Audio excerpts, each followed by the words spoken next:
Yes, it's recording now. Good afternoon here in Israel and good morning in New York, I guess. And Yes. It's enormous pleasure to me to introduce Professor Ira Rezak, a really Renaissance man.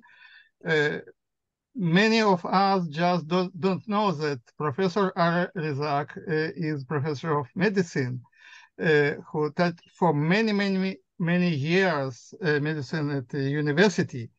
But we know you as a brilliant collector of Jewish coinage, science tokens, and so on. And I have pleasure and wonderful experience, even twice, to see your collection. And I think it's the best collection, the most comprehensive collection in the field in all the world. I'm not sure that even any museum, any Jewish museum, have such a collection. I also can tell you that an exhibition on false shekels that was opened before the war in the Museum of Israel in Jerusalem, and I hope will reopen, include many items from Ira's collection. And I cordially invite you to visit this wonderful exhibition. And I'm always happy to agree and to disagree with Ira, and we spent many hours with discussions of our vision of visual materials and so on. But it's really very impressive and illuminative discussions that I remember always. So now the subject of Ira's talk is a Jerusalem of gold, literally, not figuratively. So please, the screen is yours. Thank you very much, Elia. So, shalom. I see that the sponsor of this seminar is not only the Bar Ilan Department of Jewish Art, but also of art therapy. And given the profound trauma that we all have recently suffered, and indeed continue to experience daily, may we not hope that our engagement with Jewish art will offer some much needed therapeutic relief. So again, I say shalom, not as a conventional greeting, but as my expression of our ever-desired wish for peace for all Israel and for all peoples near and far. I'd like to share with you a so-called state of the question concerning a rare gold medal of Jewish interest that I acquired 25 years ago and which appears on the screen, but have yet failed to definitively identify as to date or place of origin. As you will see, the medal in question can reasonably be seen as related to 4 other medals, all presumptively Jewish, almost all of gold, and all equally rare and both uncertain as to date and place of origin.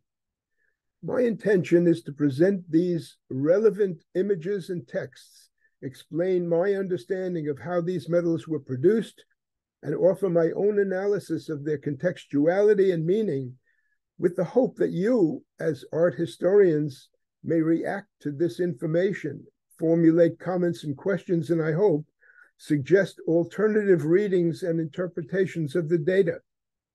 So first, let me introduce myself to those who I've not previously met. I'm not an art historian, but for some 60 years, I've been a private collector of medals, coins, tokens, and amulets that relate to Judaism, even if they are not explicitly Jewish in origin. People collect and study artifacts for a variety of reasons, for example, based on aesthetic considerations, or interest in specific themes, particular epochs, or geography, or cultural settings, I would say that my own primary interest, certainly in recent decades, has focused on utility, the agency of metals as material objects functioning in their original environments, why and how they were made and understood, when and where they were first produced, how they fit into larger social structures. Such contextualization, of course, depends to a considerable extent on identifying their theme and on knowledge of style, of date, and of loci of origin. Coins and their function are familiar to all of you, but in addition to monetary use, coins are officially authorized representatives. Excuse me, Ira? I'm sorry? Yeah, we lost about a minute there. I'm sorry. We lost about a minute just after you started explaining your interest in coins. Well, let me continue because nothing critical has been missed for the subject. This was just introductory talk. I want to mention that coins, which are familiar to everybody, have additional meaning besides money. They're officially authorized representatives of governments, and as such have always served as vehicles of propaganda for their issuers, nationally, even internationally. Amulets are items conceived as protective for wearers and users. Some are coin-like, round and metallic, but many are not. They range from natural substances considered intrinsically atropaic, such as gemstones or wolves' teeth, to elaborate constructs with or without texts on materials as varied as paper, parchment, and precious metals. Medals are coin-like objects that may perform a wide variety of functions. They can serve as insignia, awards, commemoratives, as souvenirs, or as protective amulets, among many other uses. Medals originated in antiquity, but have flourished especially since the Renaissance based on their derivation from and general similarity to coins, which, as mentioned, project an intrinsic sense of authority and potency, rooted in their format, images, and textual content. So for convenience, then, let's tentatively use the term metal to designate the golden discs we will be considering. Metals, as with coins, are most commonly produced and replicated by physical imprinting, usually accomplished by striking a blank disc between two dies that have been previously engraved in a negative, incused manner. Metals can also be cast as copies of bas-relief models, or even hand-engraved as individual specimens.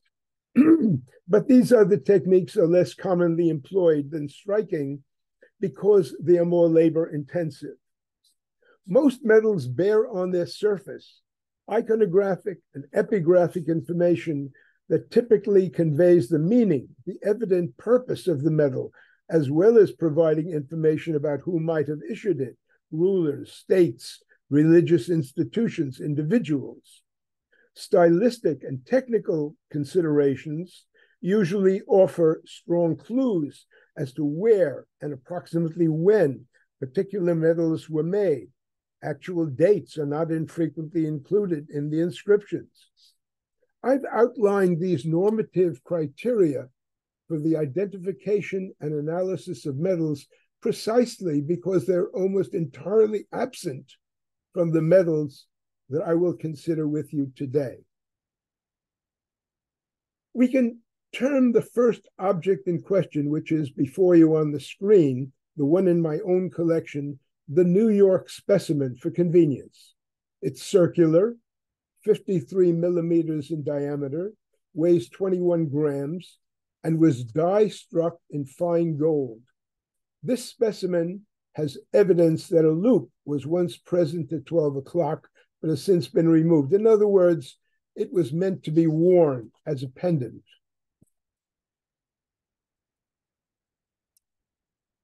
So I'm trying to move the screen, and how do I do that? Oh, that's how I do it. Okay. The New York specimen presents a highly unusual iconography executed using a decidedly atypical medallic technique. Die-struck metals normally have a raised bas-relief appearance, as on the left of your screen, because the die engraver carved the design with the variable depth in order to produce imagery that is sculptural in appearance.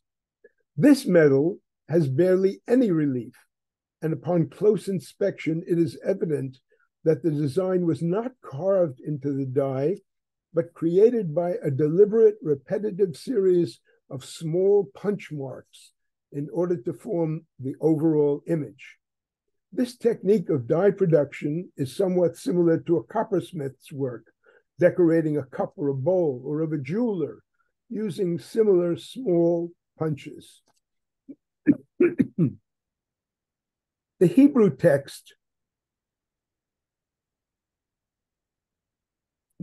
text in contrast to the normal formation of letters in the die by engraving them negatively, shows that each letter has been created by punch marks and not by punches comprising entire letters, as with printing type, but by forming individual letter forms by a multiplicity of punches. Thus, the letter Shin has been formed by no less than 7 separate punch marks, a horizontal base, 3 ascenders, surmounted by 3 finials representing 3 serifs. Sometimes the serifs are dots, others are square. Similarly, the mem is produced differently from letter to letter.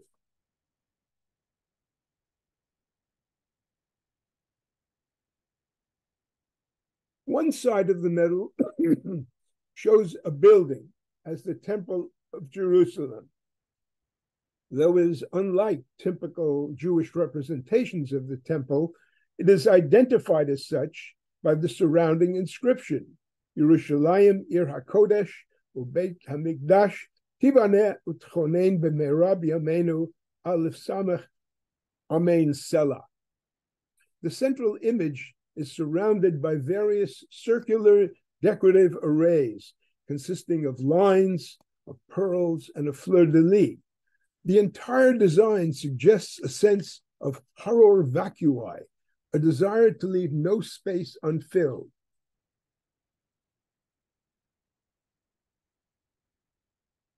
An identical array of circles appears on the reverse side of the medal, but here the central image is a menorah, again specifically indicated by the inscription, Mikshe teaseha menorah yarka gvieha kaftareha pracheha mimena yihiyu.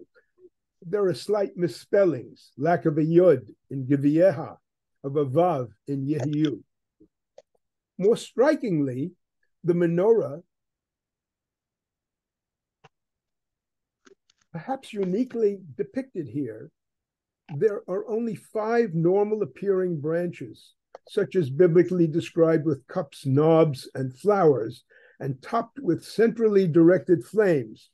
But bracketing these 5 are 2 stylized natural branches, each bearing representations of pomegranates, grapes, dates, and perhaps also olives, the fruits of the Holy Land mentioned in Deuteronomy 8:8, a land with wheat and barley, vines and fig trees, pomegranates, olive oil, and honey. Are there evaluations or anything? I'm sorry? Reports or anything? No. I know Rebecca last year, so Close microphones, please. Dana, you shouldn't talk. It's not me. I was asking to them to close the microphone. Yeah. Okay. More strikingly, therefore, this image is unique in my experience, and I hope that you will either confirm or deny the fact that this particular configuration of a menorah has not appeared elsewhere. Metals struck from dies usually are produced in multiple copies, but as far as I've been able to determine, there are only 2 presently known surviving copies of this medal. The New York specimen was previously held in a private collection formed by Virgil Brand on the left, who collected between 1900 and 1920. The other rather worn specimen was collected in the 19th century by the fellow on the right, the well-known Turkish Jewish merchant and antiquary Haji Ephraim Ben Ghiat, and is currently held in New York's Jewish Museum. This is that specimen. This well-worn specimen was also, as you see, fitted with a loop for suspension. Thus, neither of these two specimens has a record of provenance prior to 1880. And this is a comparison of the two specimens side by side. A reference in 1902 describes yet another copy of the same medal as having been in the 19th century collection of Albert Wolff of Dresden. And Mordechai Narkis in 1928 noted in Mizrach and Marav that this piece had by then been donated to the Berlin Jewish Museum, but that collection's whereabouts are unknown today. A second medal, also of gold, that is both stylistically and technologically closely related to the item we have just discussed, is also known. For convenience, this variant should be termed the Cluny specimen because a specimen for many years resided in the Cluny Museum in Paris, having been donated by Baroness Charlotte de Rothschild in 1890, having been previously held in the mid-19th century collection of Isaac Strauss, the chief musician of Napoleon III. At least 3 copies exist of this particular medal: the actual Cluny specimen, which you're looking at, which has since been transferred to the Paris Jewish Museum, a second example in the Romanian National Museum, and a third in Vienna's Kunsthistorisches Museum. A fourth specimen was noted in the private collection of Hans Wachsmann of Breslau before World War II, but has since disappeared.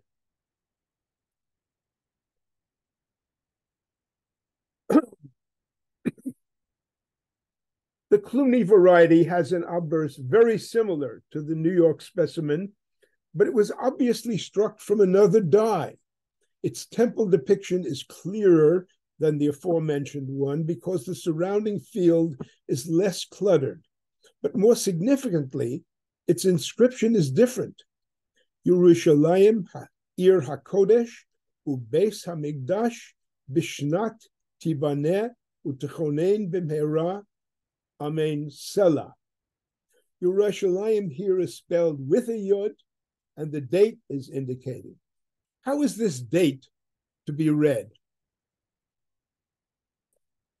Well, Tibaneh is 457, Utechonein is 532, Bimhera is 252, Amen Selah is 61.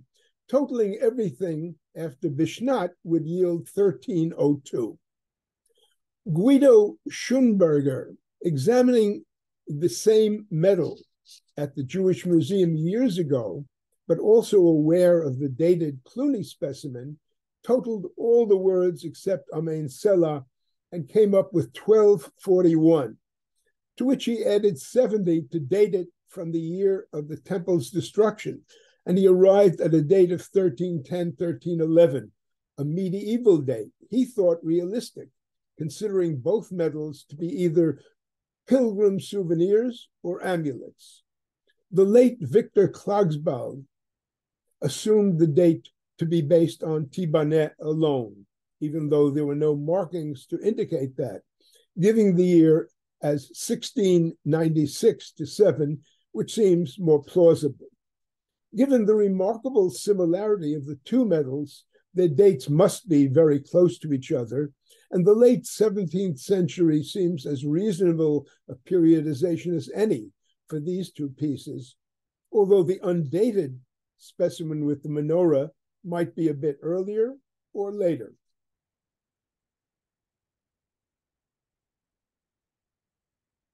The reverse side of the Cluny specimen, however, while repeating the multiple decorative circles that were previously seen, presents a remarkably different central image from that seen on the menorah variety. Here we see three angels who are named Gabriel, Raphael, and Michael in an inner circle enclosing a flowering vase.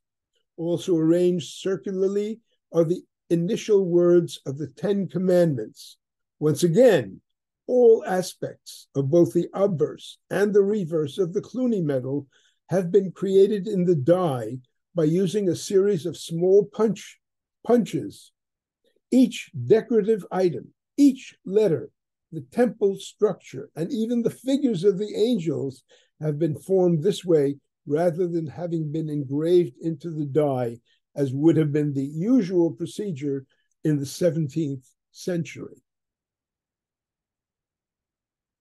And here are the two medals side by side to show you their similarities.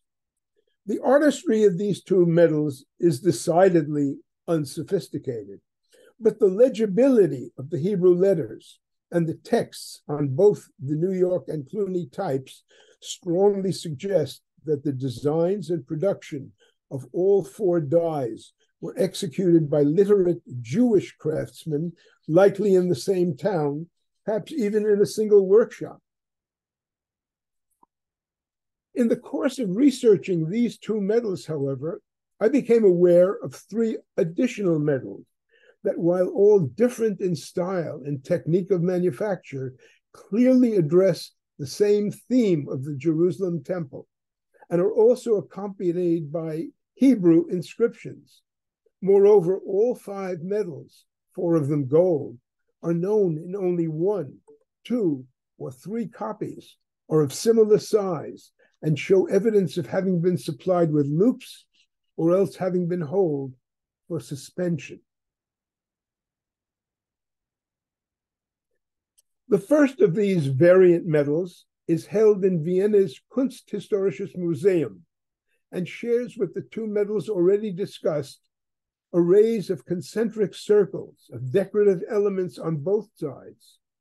However, the temple image on this piece, as you see, is very small, has three towers, and the Hebrew text simply says Yerushalayim Ir HaKodesh. A prominent outer inscription, however, in Latin letters reads, Jerusalem miasta tu suiento Deus, and the number 171. Miasta is a Slavic word, possibly Polish. Suiento may be Lithuanian in the sense of connected to or holy to. The number 171 has no immediate clear reference. The general meaning is Jerusalem, God's holy place or city. The reverse of this medal has a crude image of Eve handing Adam the fruit from the tree of knowledge of good and evil in the presence of God, represented by the letter He overhead. The immediate Hebrew inscription reads, Adam v'Chava Gan Eden. An outer inscription, again in Latin letters, reads Adam, Eva, Enet, it's unclear, Deus, and again the number 171. The third word is indistinct, both on this gold specimen in Vienna and on a galvanoplastic copy of this medal, which is held in the Oscilleum in Wrocław. Enet may mean something like under God, for the scene, as I said, takes place under a hay, indicating the presence of the deity. The second variant medal, also in gold, recently appeared at an auction sale of a collection that was formed by Fernand David, a Jew of Paris, who died in 1927. A galvanoplastic copy of this medal, too, is also held at the Oscilleum. This specimen, the only apparently surviving original of which I'm aware, also depicts a church-like edifice with 3 towers, but this image is much larger, much more detailed than that on the prior example at the Kunsthistorisches Museum. An inner circle in Hebrew reads, Yerushalayim Ir HaKodesh Ubeis HaMikdash Bishnat Taf Samach Dalid Lepratakatan. The date on the golden specimen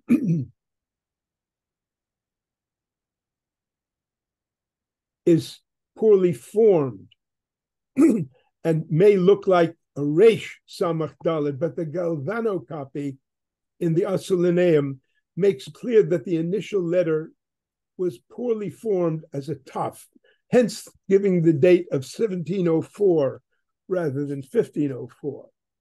In fact, as these enlargements show, the Galvano is a copy of a slightly different metal. The letters and their spacing are somewhat different. As with the Kunsthistorisches Museum Adam and Eve variety, the David specimen has an inscription in Latin letters with an outer circle reading Jerusalem, Biasta, Suyento Deus. But here, as you see, the number are 1, 1, and then an indistinct number.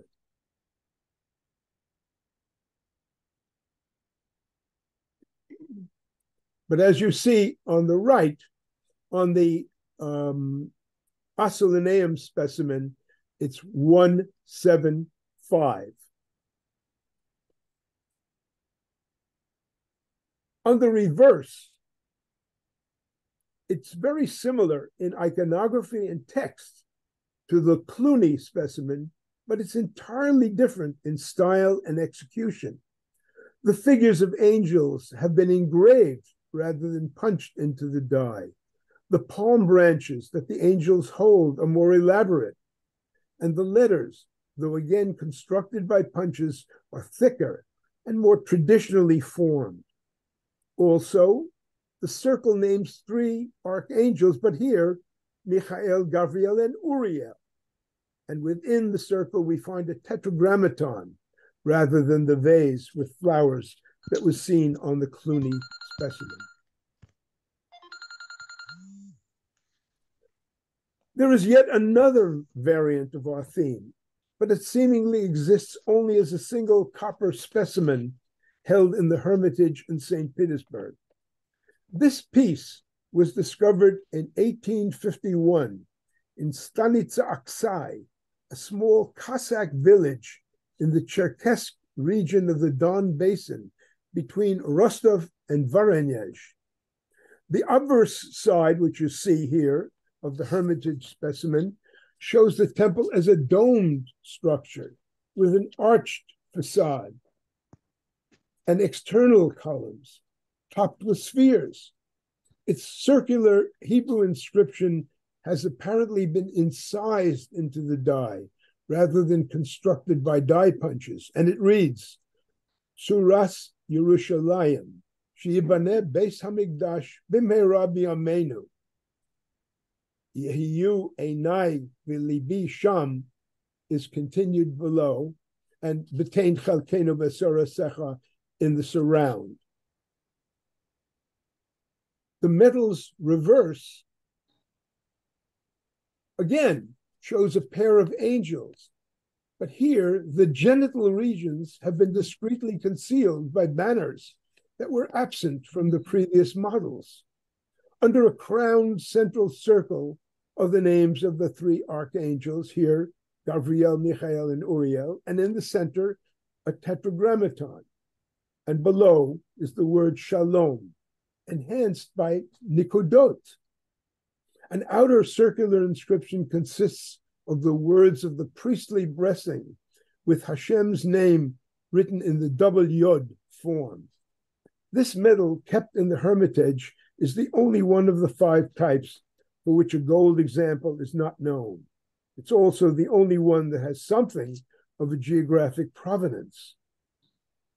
This specimen was sent to St. Petersburg upon its discovery in the mid-19th century, and an analysis was published in 1887.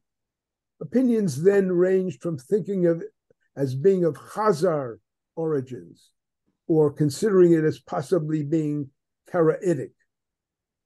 David Magid, professor of the Institute of Oriental Studies in St. Petersburg, discussed this metal in Mizrach and Ma'arav in 1929 on the basis of the earlier publication.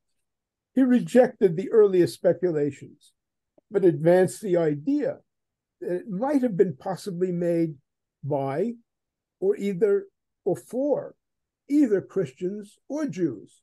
He also thought it possible that the engraver might have been a Gentile who crudely copied a Hebrew text that had been written out by a Jew.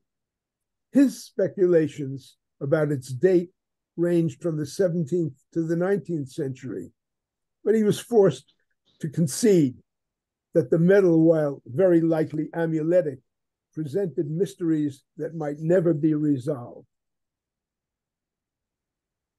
By way of summary, then, we have 5 rare metals, all of which display images representing the Jerusalem temple, all of which have Hebrew inscriptions with traditional Jewish texts, and consequently are likely to have been made either by Jews or with Jewish input. Yet the buildings depicted are all different, with none of them conforming to the usual representations of the temple typically seen in Jewish art, and only one, that from the David collection, having a specific date. None of the 5 types under consideration has a significant enough provenance to clearly determine its place of origin. So at this point, unless some members of the seminar wish now to offer their thoughts as to the dates, geographic origins, sources for the various temple imagery of this diverse group, or wish to suggest a likely sequence of their issuance, I propose to share my own analysis. But I acknowledge that despite many years of research and general experience with metals and with Jewish materials, I can offer few definitive conclusions. Indeed, as I said earlier, I've selected this subject in the hope that your own knowledge and experience in Jewish art history may provide additional insight into these questions. So let me start by suggesting, based on the commonalities between these specimens, that despite their differences, this group seems to constitute a sequential series, meaning that they have a common meaning which likely evolved from a single origin. One might even see them as evidence for a customary Jewish usage. At least 4 of the 5, the golden ones, seem likely to have been designed to refer to, indeed to imitate and function as, the Ir Zahav, or Yerushalayim Shel Zahav, as referenced several times in the Talmud. The Talmud Bavli and Eduyot, Shabbat, Kelim, Sota give voice to an Agadah that tells us that Rabbi Akiva, originally a poor and ignorant shepherd, fell in love with Rachel, the daughter of Kalba Sabua, a wealthy man whose flocks Akiva tended. The father forbade the marriage and disinherited his daughter when she chose to marry Akiva anyway. So she ended up selling her braided hair to support his decision to study Torah. After studying for 12 years, he returned, but before entering his home, he heard a neighbor telling his wife that she was a fool to wait so long for him to return. Rachel said to this neighbor that she was willing to wait another 12 years so that he could pursue his study of Torah.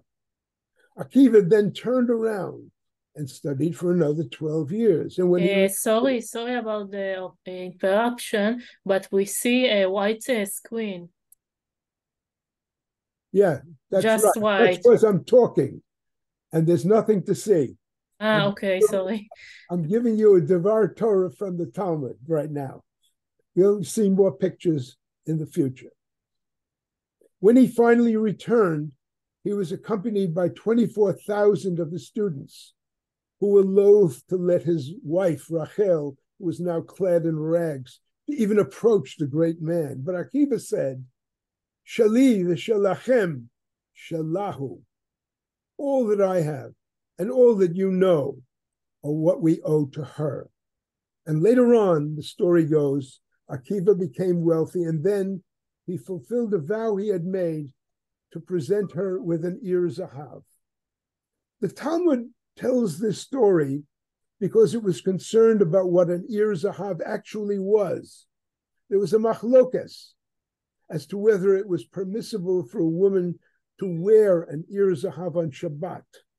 One opinion held that an ear zahav was a tiara, which is an item of personal attire, might be worn to synagogue on Shabbat. The other opinion was that it was a medallion, an item of jewelry, which would not be permissible to wear on Shabbat because of the probability that the other women in synagogue would be expected to ask her to take the jewel off so that it would then be taken off and shown around and constituting a sin of having been carried on the Sabbath.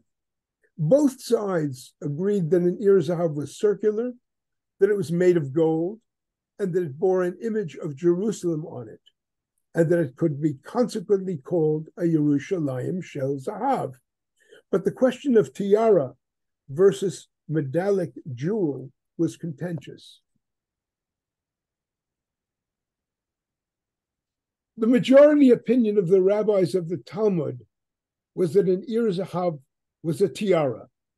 And there are tiaras from antiquity as above, which show images of city goddesses upon them, cities represented by goddesses. And there are modern iterations below of the ear zahav based on the Talmudic judgment as well. However, later commentaries, including one cited by the Vilna Gaon, maintained that there were actually two forms of ear zahav, a tiara for the head and a necklace for the neck. The tiara form was considered appropriate as a gift for a wife who was wise, while the pendant form was the proper gift for a wife who performed deeds of chesed, loving kindness. This has been a rather long explanation, but it's the basis for my belief that the golden medals we are discussing, all of them golden and featuring a view of the Jerusalem temple, along with the statement that it represents Jerusalem, the holy city, were inspired by this very story. Presumably, such medals were commissioned by wealthy and learned Jews as gifts for their wives, whom they thought worthy of this distinctive and traditionally attested honor. That the medals discussed are different from each other in various ways means that the idea of this way of honoring a worthy wife occurred to different individuals in different locations and possibly at different times. The original idea, which resulted in the first of these medals, possibly inspired subsequent iterations. Interestingly, there's even a Talmudic basis for this further idea, because the Talmud quotes a midrash asserting that when Rabban Gamliel's wife saw Rachel's ear zahav, she became jealous and asked her husband to offer her an ear zahav as well. This ear zahav hypothesis does not, however, entirely define the range of functions or account for all of the iconography and epigraphy that appears on all five of these medals. For the three specimens that share the reverse variation, a secondary function as pendant amulets can be inferred as having added talismanic protection to the gold medal's primary meaning as honorific jewels. Jewelry in general probably originally derived from the possession and display of materials that were believed to have atotropaic powers, gold representing sun, silver, moon, red stones, blood, etc. Materials all perceived to be naturally, or rather supernaturally potent, even without the addition of any of the texts and imagery we have later come to expect on protective amulets. I would further suggest that enhancing a beautiful gift with additional amuletic properties would also be seen as a way to avoid the evil eye in circumstances where public honor and beautification might have otherwise been expected to attract the evil eye's malevolent attention.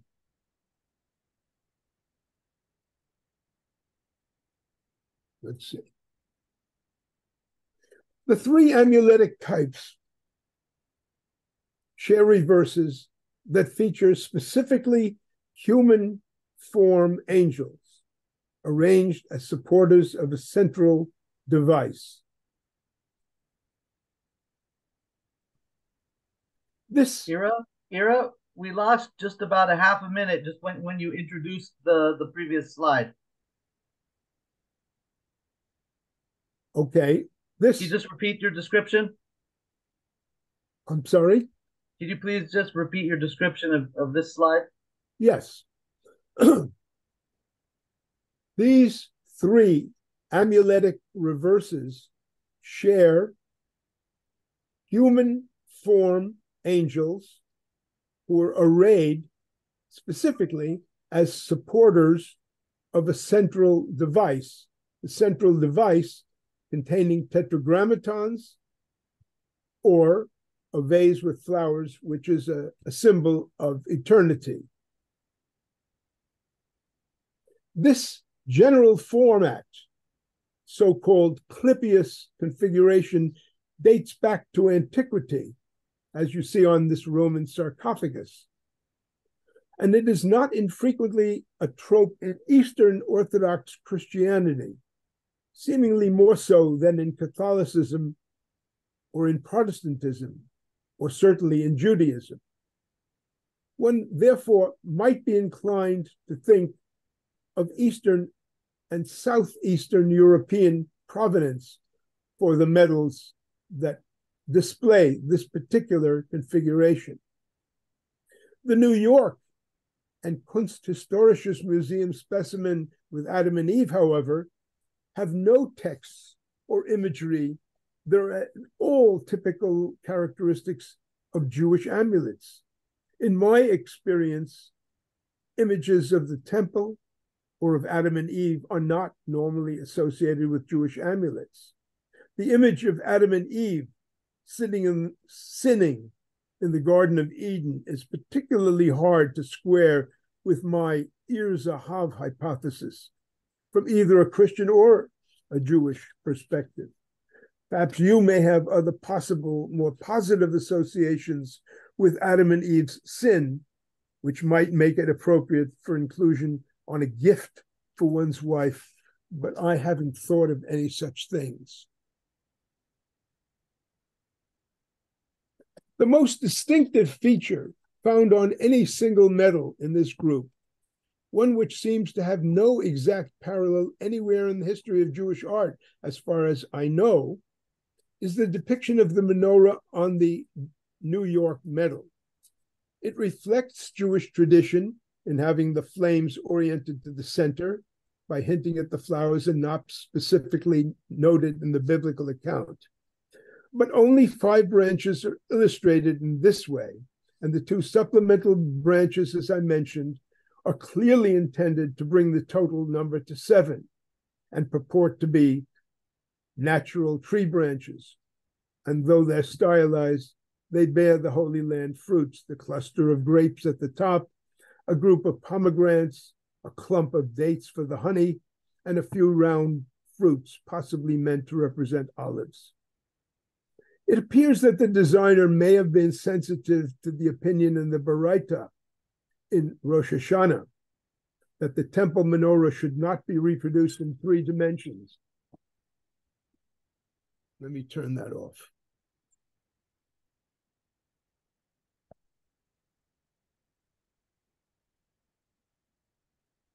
Should not be reproduced in 3 dimensions, and therefore chose to depict a 7-branch menorah by adding 2 additional fruiting branches. I don't know when this pictorial version of Deuteronomy's allusion to fruits of the Holy Land first appeared, that is, as a picture, but if a date of origin has or could be determined, then a terminus post quem would be established for this particular medal. The menorah is, of course, a generally positive emblem, and one certainly associated with the temple. Depictions of the menorah, however, on Shviti graphics or on metallic amulets from Iraq and Persia are normally associated with very different specific texts. Possibly one reason for a fruit-bearing menorah that might be symbolically appropriate on a gift to one's wife would be as a poetic reference to her role as the bearer and nurturer of children. But that's something of a reach, I have to admit. And then there are other unresolved questions. We seem to have been able to date one of the medals firmly, that of Fernand David's collection, to 1704. But how to explain the Latin language texts on it, as well as on another totally different medal, the one with Adam and Eve? It's obviously significant that the inscriptions on both of those medals, the David medal and the Adam and Eve medal, include the word miasta, the Slavic term for city or place. To me, that again suggests that the place of origin is likely Eastern European. Given this date and the fact that the rest of the non-Hebrew inscription is in Latin, it seems quite plausible that both pieces originated within the then powerful Polish-Lithuanian Commonwealth. But would a Jewish medal maker, which we might have assumed because of the Hebrew letter forms and the traditional Jewish hope for the rebuilding of the temple speedily and in our days, have included a Latin text? Could the maker have imagined its use by both Jewish and Christian clients? Amulets are known historically to have deliberately incorporated themes and images from multiple, even alien traditions. Since antiquity, the idea seems to have been that another system of belief might add mystery and therefore perhaps power to one's own traditional expressions and images. In any case, one might reason what harm might come from adding additional symbolism. It's actually the case that this syncretic tendency was current, particularly in the 16th and 17th century, when esoteric philosophies led Jewish, Christian, and even pagan motifs to be mingled together. Sabbateanism, for example, as on this medal, attracted both Christian and Jewish adherents. And among the 18th century Frankists, there were further minglings of Jewish and Christian religious ideas, heretical from some viewpoints, hermetic and mystical from others.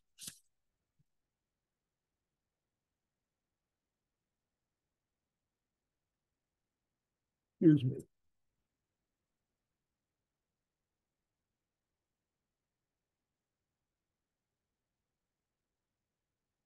Hebrew and so-called astrological alphabets were commonly imprinted together, as on this amulet, with zodiacal and alchemical elements and astrological things, combinations that were believed to strengthen the potency of amulets.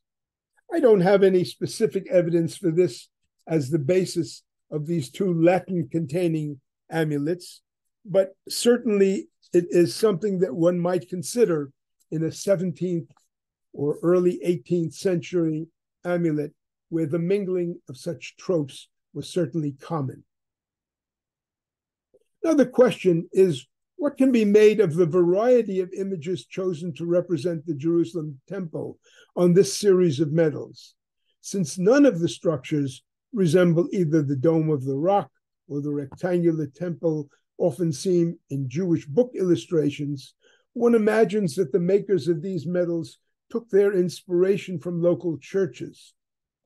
Knowing that this audience has considerably more knowledge of architectural imagery than I do, I might again hope for some help in correcting my speculations. The New York and Cluny models, having been formed by punches and being fundamentally two-dimensional, have seemed to me particularly hard to link to known architectural structures. Of course, I recognize that two-dimensional representations of three-dimensional buildings always involves distortion, so that reading such drawings requires special attention to the consequences of such distortion. To my eye, however, these two punched specimens seem sort of medieval, primarily because of their fussiness, their spires, their leaf-like decorations. But here, I also want to add that the overall fabric of these two medals, the New York and the Cluny specimen, as well as of the Adam and Eve, put me further in mind of a late medieval tradition for another reason. The clutter of decorative circles, the horror vacui, the use of repetitive punches are, to my numismatically oriented eye, similar to a known characteristic of late medieval coinage. Medieval and early modern coins of precious metal, especially of gold, were very thin, as is this metal. And their dies were often produced with that in mind, by punches rather than by sculpturally engraving. It is thought that such busy raised designs on the resulting coins added rigidity to the coin disc, enhancing their resistance to bending, which would otherwise have been a problem for very thin gold coins with extensive smooth surfaces. But although, as previously mentioned, Haji Ephraim Ben-Ghiat and Guido Schoenberger thought of the New York and Cluny medals as antique or medieval, in any case pre-modern, I don't. One reason is that they both seem very evenly struck, with the result that the designs have come out cleanly on all points of their surface. Before about 1550, coins and medals were struck individually by hand, with a workman holding the upper die in one hand and pounding it down upon a blank with a hammer held in his other hand. Such manipulation was unlikely to produce so large a metal with so uniform an imprint. Coin presses, using a screw mechanism similar to wine presses, were invented around 1550, and medals produced in this way would be more likely to produce the uniformity of appearance I've described. Another technical observation regarding these two medals of the early modern period, were normally made with sculpturally engraved dies rather than punch-formed dies. So I'm inclined to assume that the punch dies for the two New York and Cluny medals were made by local jewelers or metalsmiths, rather than by specially trained engravers. This last supposition may mean that the die makers for those two pieces were more likely to have worked in small provincial towns rather than in major centers of artistic productivity where sculpturally oriented workmen would have been found. Returning now to the notion that the imagery of the buildings depicted might lead us to the discovery of actual churches that might have been models for the remaining three medals. Those on the David specimen to the right, and also on that associated with Adam and Eve, show towers.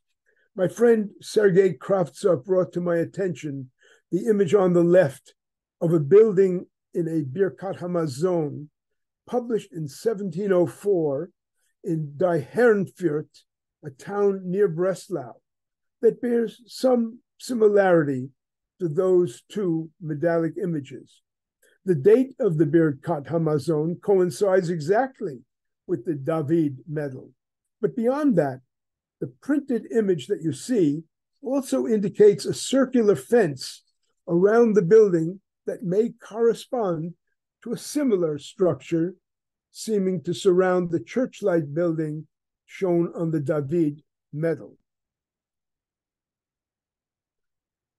The image on the Hermitage specimen with its dome seems to me more generally realistic and may have copied buildings from a wide variety of models, from Byzantine to Romanesque to Muslim. None of these different images copy the typical description of the Jerusalem temple in Sforim, that is, in Hebrew religious books. Nevertheless, several of them do have a few features in common: 3 portals, pinnacles, and attempts to define a pavement in front of several of the structures. So perhaps somewhere there may be a prototypic building that inspired the earliest of these various depictions, especially seen on the 2 images above, and which may yet in turn provide the clue we're looking for to the place where this medallic genre originated. Which brings us to the question of sequence within this apparently serial group of temple medals. Dates at the end of the 17th century or beginning of the 18th century certainly seem probable for the 2 medals that are dated, and for the David medal and for the Cluny medal in particular. The medals of the David type and of the Adam and Eve type both have similar Latin Slavic inscriptions, which would thus seem to link the 2 of them to the date, which is 1704. What the numbers 171 and 175 mean is not clear to me. Might they have something to do with the date, 1701, 1705? I don't know. As to the bronze Hermitage medal, its unusual metal and technique indicate that it was unlikely to have actually served as an Ir Zahav at all.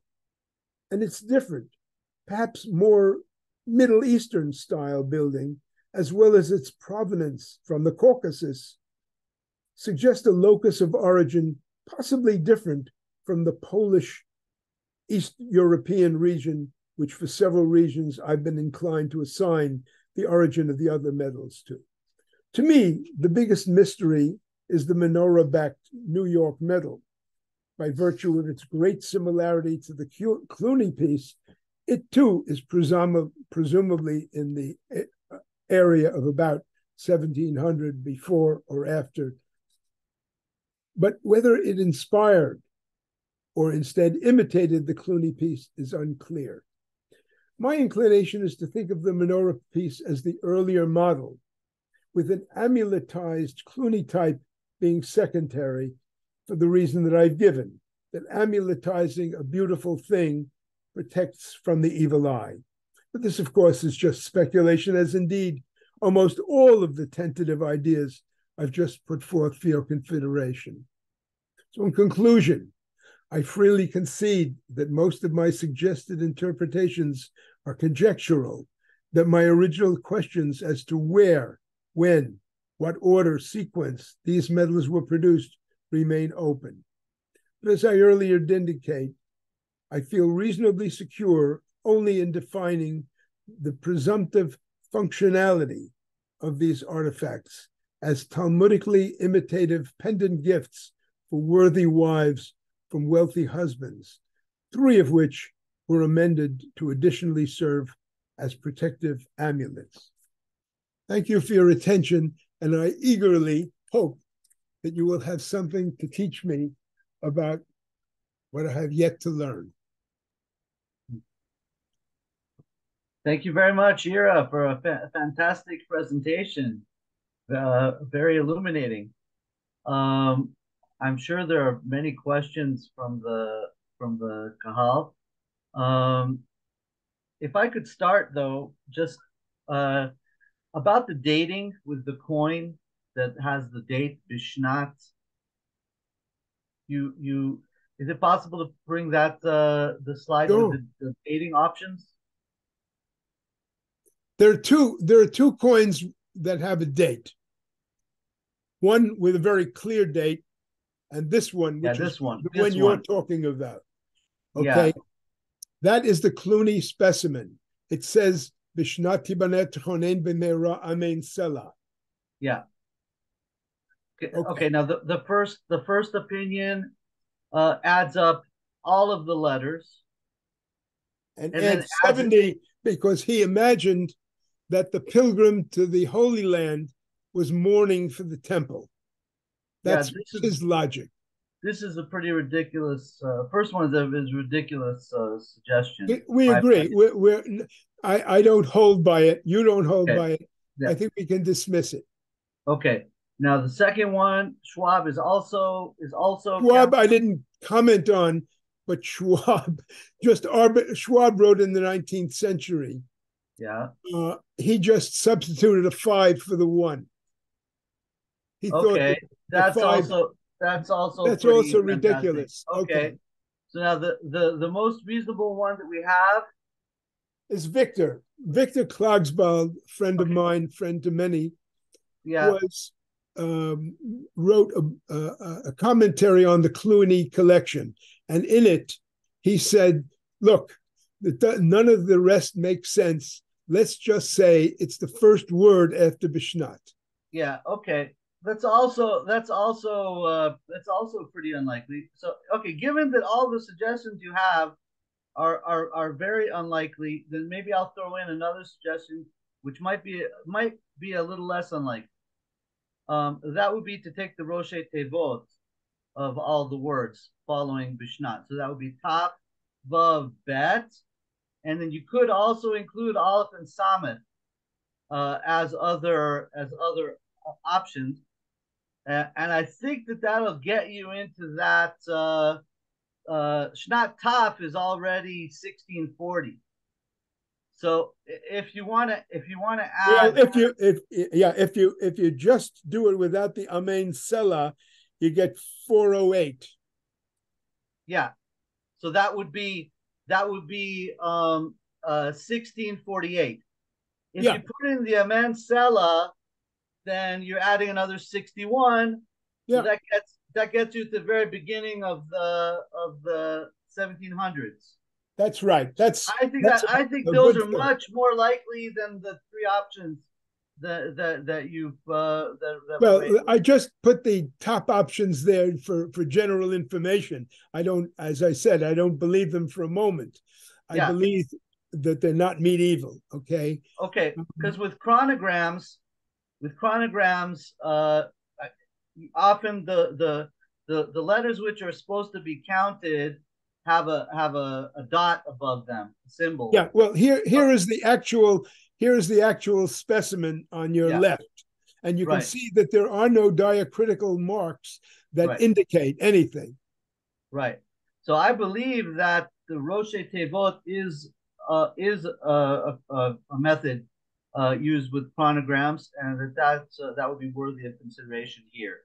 That's a great idea, Leor. I like it a lot because it helps to account for an earlier date for the 2 very different medals. The 2 medals that were done by punches may be earlier than the others, and that's a possibility. Okay, now if I could add another comment regarding the dating with the sequence, because you have another medallion which is very similar to this one, but it doesn't say Bishnat, but it does include the text Tiboneh. So there's an obvious relationship between these 2 medallions, but one was created, and then another one was used as a model.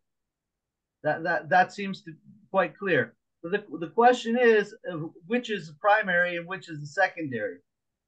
Yep. Yeah. So we need to consider the 2 different possibilities. If the one Bishnat is primary, then the secondary, the other one that copies, removes Bishnat because it's no longer applicable. It's no longer that date. We're dealing with a later date, so he has to remove that Bishnat. That seems quite logical. The alternative possibility would be that the text was Tibone was included because of its content as part of the medallion, and then the creator of the medallion, copying from it, saw, oh, I can exploit this also for the date, and so he includes Bishnat. Yes. We can reason both ways. As I told you, whoops. No, I'm going the wrong way. Yeah. Look, the reasoning can go either way. If you look at the two top medals for the moment, because they are a separate category. Yeah. If we accept that they're so similar in their manufacture and yet they're different, that they were made more or less at the same time. It's not critical that we separate them in date, but it is critical that we decide which is first and which is second. It's not critical, but it's interesting to speculate which is first and which is second. I'm just speaking out the rationale between changing the text either way, depending on which one is primary and which one is secondary. Each one has a certain rationale. Yeah, but there are several differences besides that. They spell Yerushalayim differently. Yes. So that's one difference. The quality of the letter formation is actually different, even though they're made in this punch way. You can see that the one on the left, the one with the yellow gold, so to speak, has letters that look more elegant, in my opinion.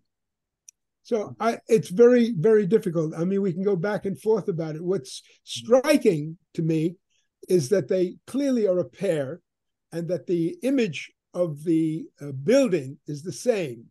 And to me, the fundamental question is whether one of you guys can tell me what that building is from your knowledge of churches of Eastern Europe. That's the ticket. That's what I'm hoping for today. Okay, this sounds like a question for Ilya or Tzvi. Yes, I also believe the origin of this building may be Eastern European church, Polish church. I less believe in Orthodox churches here and in Orthodox origins. I think we have here two different models. One really something like the woodcut from the Birkat Amazon, and here it's really very, very similar. And now I wonder what is the bar in front of the facade of these churches, the two top specimen. So it may be or a fence in front of Catholic churches in Poland with similar balustrades, or it may be some relic of the Jerusalem city wall that going before in front of the temple in Jewish woodcuts, or maybe both. So maybe they just adopted the church fence as any hint at the Jerusalem city wall. And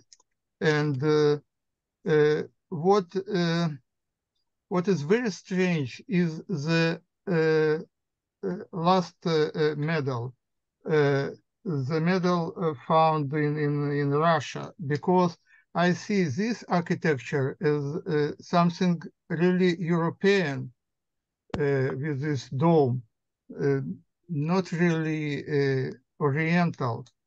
And we have the terminus ad quem, it's 1851 or 54. It was found in 1851. 51, yes. It's so strange because the architecture looks later. Well, it's clearly was found. I mean, we have documentation that it was found, yes, but it was sent to St. Petersburg. Yes, it's very clear, but I I just confess that I have here a very strange feeling about this architecture. So it may be some misunderstanding of what we are looking at here. So it's really look like 19th century Eastern European synagogues of Neo-Byzantine style.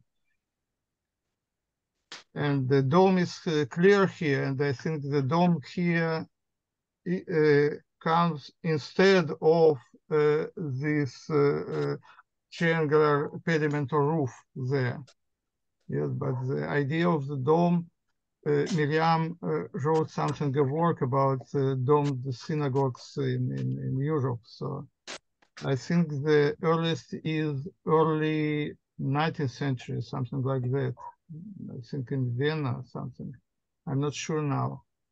So if it's early 19th century, so it may be. But anyway, this first of all, this is synagogue-like, more the church-like temple.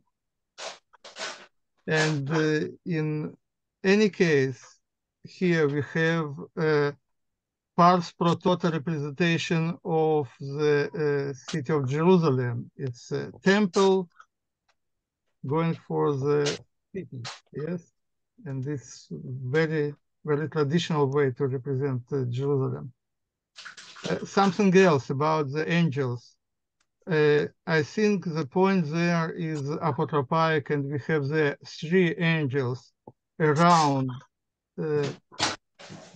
the center, whatever is the center. It could be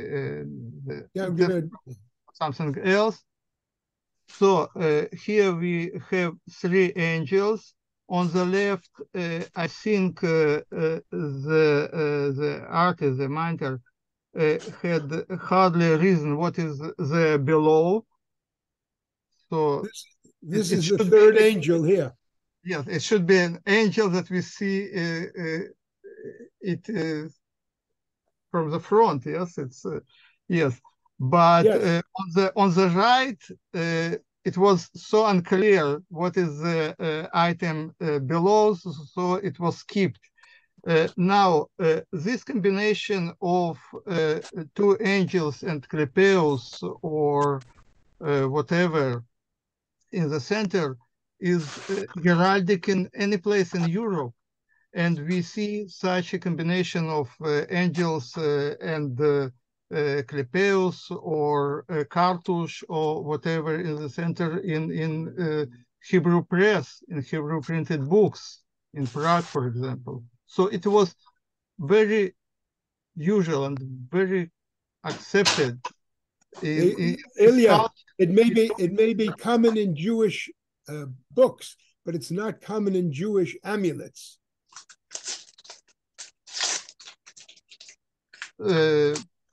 Maybe, but see, it's they invented here this amulet, and the icon with the 2 angels, the Orthodox icon with 2 angels flanking the center, has its Western European origin. Either. Yeah, I just took a picture from the internet. I'm sure there are other pictures. Yes. So it's, but anyway, it's clear that we have here a chain of copying and interpretation and misinterpretation and reinventing of things. The Adam and Eve, I think it can be related to a wedding, to a nuptial present, whatever. It's not about sin, it's about wedding. And we see such couples, Adam and Eve, on Italian ktuba pieces. And Shalom wrote a lot about this. And the letter Hey between them is just all the story about the God between the new wedding couple, between the couple, and the story about Ish and Isha and Hey between them. So it may be amuletic and relating to wedding or to present to bride.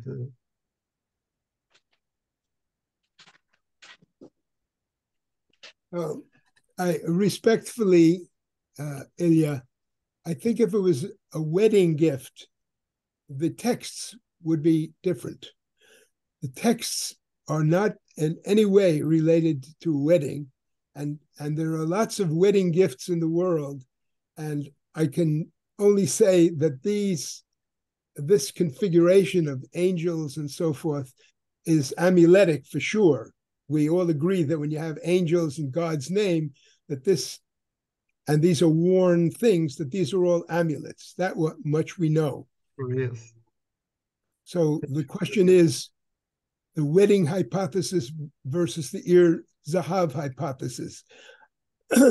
And to me, because they are rare rather than common, if these were wedding gifts, I'd expect to see lots and lots and lots of them all over the place, and not necessarily of gold, but of silver. These things, except for that Russian one, which I agree with you is late and doesn't really belong in the series, except that it's the same thing. It took its inspiration from the earlier ones, but the four golden ones are rare objects, and they are a sequence that obviously, has something in common, and I don't think that the sequence is based on weddings, personally. And by the way, I'm still waiting for how Adam and Eve fit into this picture. In other words, Adam and Eve is a negative thing in Judaism, isn't it? I argue that they not always negative, and see the Italian Ktuba decoration. Okay, so the sin illustrated, because we see the sin illustrated by the picture. Let's see. Here's. See here, we have here Hey between the couple, and we have here shaking hands. So it's a ritual gesture. No, she's placing the apple in his hand. She's putting the apple in his hand. They're not shaking hands. Do you see an apple there? No, it's covered by the hands. This is an extremely crude thing. What's interesting now that I look at it a little more carefully is that Adam is pointing to Hashem. So she is putting the apple in his hand and he's pointing to Hashem. This is a patriarchal vision of the episode. He said it's not allowed. There's a big guy upstairs said it. That's right. He's the good guy. She's the bad guy. Yeah. Well, I never noticed that before. The couple has also apotropaic meaning. So you for sure know well the amulets with Adam vechava chutzlilit. Right, but this isn't the chutzlilit type. No, but yes, I would think about other meanings of this couple. Yeah, but it says specifically Adam vechava Gan Eden.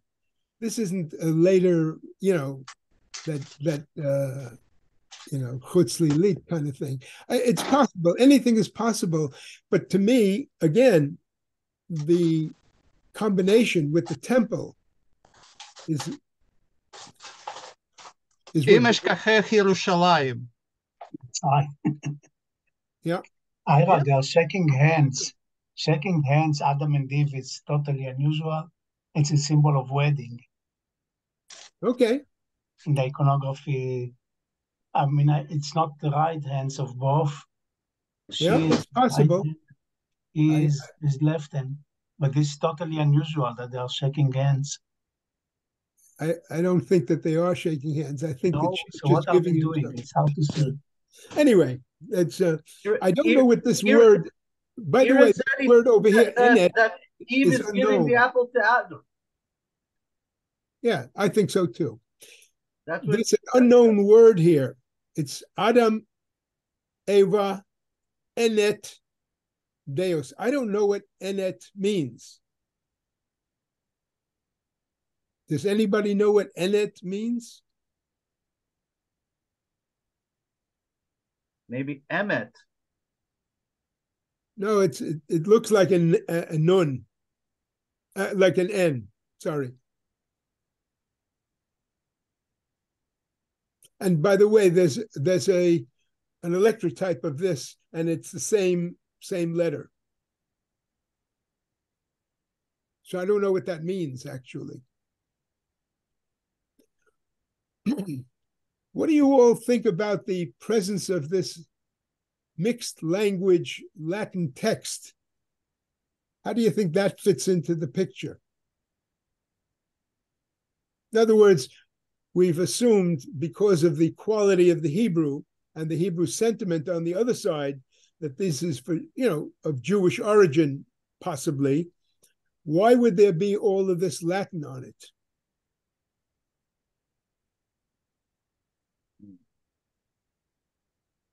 Well, Ira, you already raised the possibility in the talk, right? It could be a mixed audience, or I did, and I sincerely believe that that's a possibility. But as I said, everything I said is open to question. I don't hold, I'm not giving psak din here. I'm just presenting my own interpretation based on what you've heard. But it's a very strange thing, and several of these medals have that Latin on it, and maybe it's for a mixed audience.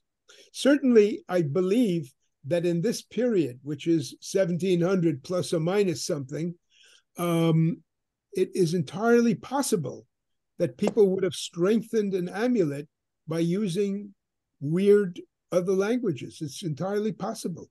I don't know. Well, I mean, also you have the amulets which are only Hebrew, right? Yes, the first two. And it seems likely that there was a Jewish craftsman involved with those. Yeah, So the first two are entirely in Hebrew. Yeah. So, and not only are they in Hebrew, but like the last one, they have this sentiment that it's a very Jewish sentiment.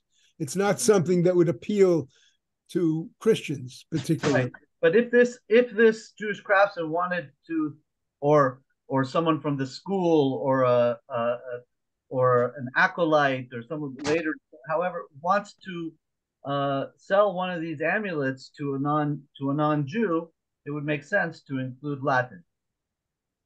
Yeah, I think. Look, I think that there are two groups.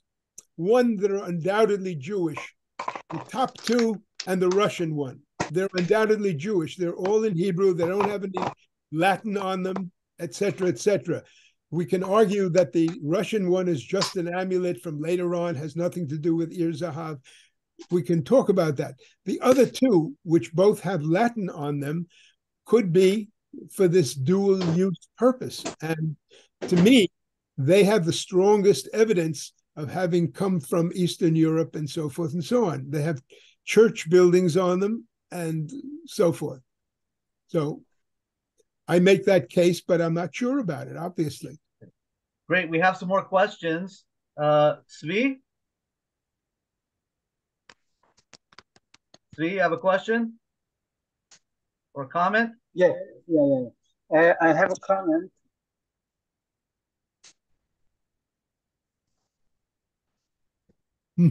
We lost Svi, so let's move on to Kanalea. Willkommen. Yeah. Hi. Hi. Hi, Ara. Thanks for the great talk.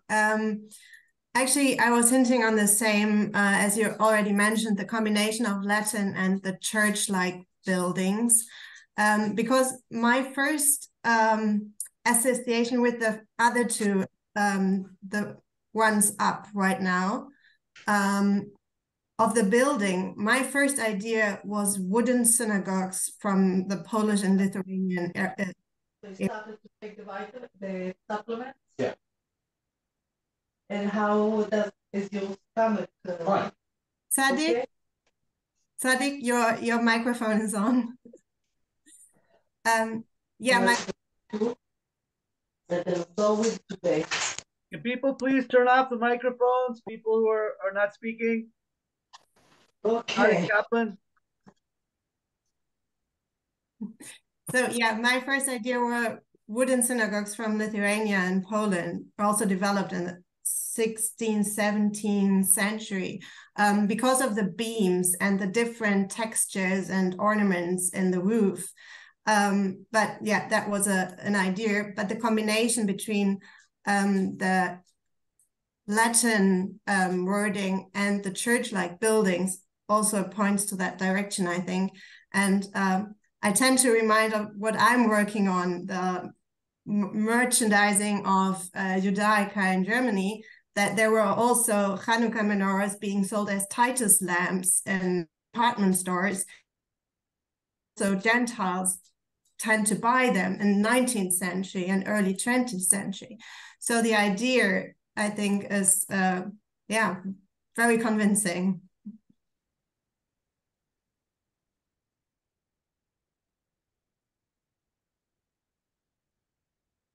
Ira, any comments?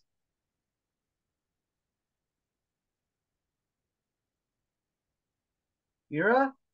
Oh, well, I am grateful for several of the comments. First of all, from yours, Lior, about the dating, because that makes a lot of sense to me as an alternative, and it still puts us in the same time frame.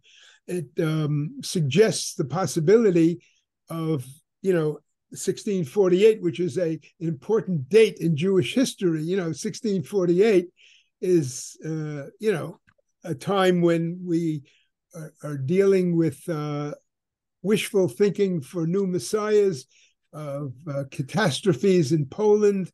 There are all kinds of things happening in 1648, so I'm very grateful for that. I also think that Hanalea's idea, which I never thought of, frankly, that these buildings on the top two may be wooden synagogues. It never occurred to me to think of that, but that's entirely possible. I'm very struck by the fact that they all have pavements, and that throughout the tradition, certainly the first two, certainly the Adam and Eve one, which is in the same period, has a pavement, and even the latter two seem to have some remnants of the idea of a pavement. And Ilya mentioned that there's a possibility of the wall of Jerusalem. It doesn't look to me like this was meant to indicate a wall. So I was just wondering what the idea of pavements in front of a building means, especially in Poland or in Eastern Europe, because we're sort of in general thinking that this is from Eastern Europe. What it means that they would take the trouble to have so well-defined a pavement in front of the building. Does that resonate with you at all? I mean, three of them have it very clearly, and the other two have a suggestion of it.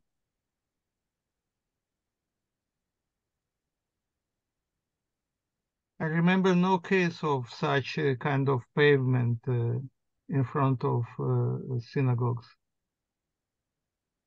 How about in front of churches? Yes, it was. Yes. Think about the churches in Krakow. 16th, 17th century churches in Krakow.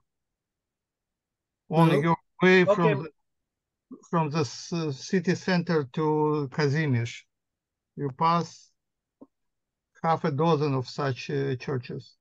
And yes, really, it looked like wooden synagogues, but tripartite composition is not so typical for or even not this division, but the diagonals on the sides. It looks like a basilica type church.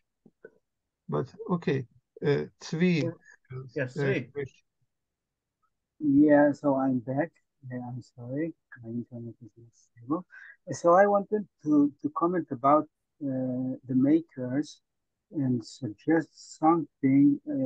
There was we saw the images of the three coins, 2 golden and 1 silver. And no, they're all golden. Okay, so you mean this, or you mean no with the angels? This? Okay, no, it wasn't this. No, with the images of the angels, with the names of the angels. Okay. Yeah, this one. Yeah, this is just a black. The bronze one is just a black and white picture. I don't have a color picture of it. It's bronze. Okay. So I just noticed that if you take a look at the left one, the one on the left, you see that the maker did not know how to carve the aleph, for example. It's not the legs of the letter are they are on the sides. And so there are several alephs. There's an aleph in Arohi, and there's an aleph. Right. No. Right. And it looks like an N. And also the roofs and the bases are not as thick as in the other ones. So the other ones try to imitate the Ashkenazi letter, the square Ashkenazi letter. And this one is less reminiscent of the Ashkenazi square letters, but it's interesting because this one doesn't have any Latin writing, but it does look like its maker. Maybe it wasn't meant to be an Ashkenazi letter, so maybe it's from a different origin. I don't know, but it's a different kind of type of letter.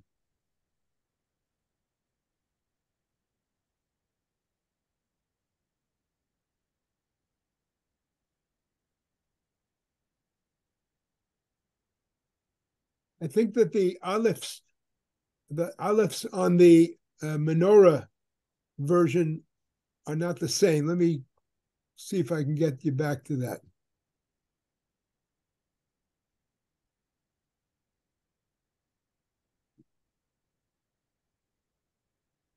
Here are the alephs on the other one. Look very similar. Well, somebody made, they have these serifs. There aren't a lot of alephs here. That's the only aleph. And on this side, there's no alephs at all. So, but this clearly represents the square Ashkenazi type. You see it in the shin, you see it in the aleph, and also in the thick bases and roofs. And sometimes it's the thickness of the legs and the roofs and bases are quite the same. And so I don't know. I think it's a different model, or someone who doesn't know how to make the Ashkenazi letter. Yeah, I tell you, Tzvi, to me, knowing that these letters were formed by separate punches, this is highly successful. This coin is only about 53 millimeters. And when you look at this blow up and you look at how wonderfully this is readable, you realize that the man who made it must have been very, very skilled at what he did. So although they're very far from perfect letters, they're remarkably formed out of, this shin is made of 7 different punches, and it looks like a shin. You know what I mean? And all of these letters have come out looking like Hebrew. So to me, this was made by a skilled Jewish metalsmith, somebody who knew what he was doing linguistically, and who, was very skilled at what he did.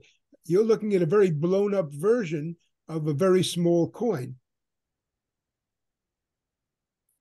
Yes, of course. But I just want to know that you can find different families or types, or try to find out which of the metals share the same type of letter and which don't, which have a different type. And this may be a clue of where and by whom they were made. Yeah. See, I think that these letters are not done by a professional scribe. They're not done by a professional engraver. What they're done is by a guy whose normal business is to make repeated things on a vessel. And for this particular deal, he was committed to making these letters. And I think he did a wonderful job, but he was not doing this as his normal trade. And therefore, I don't think he had a style built in. I think he just spontaneously worked this out. And therefore, it's very hard for me to know what to make of the letters, other than that they're different one from the other. That's obvious. Anyway. Okay, I think we're running out of time. So Ira, I'm gonna take back the hosting. By all means. And before we leave, I would just like to remind everyone about our talk next week and invite you to Amadeus Spagnoletto talk on Hebrew scribal tradition revival in Italy. He's a very talented rabbi, scribe, and artist, and a scholar. So hope to see you all there. Any other comments? Great. Thank you, Ira Rezak, for a fantastic, illuminating presentation. Thank you. See you next week. Thank you. Bye. Thank you.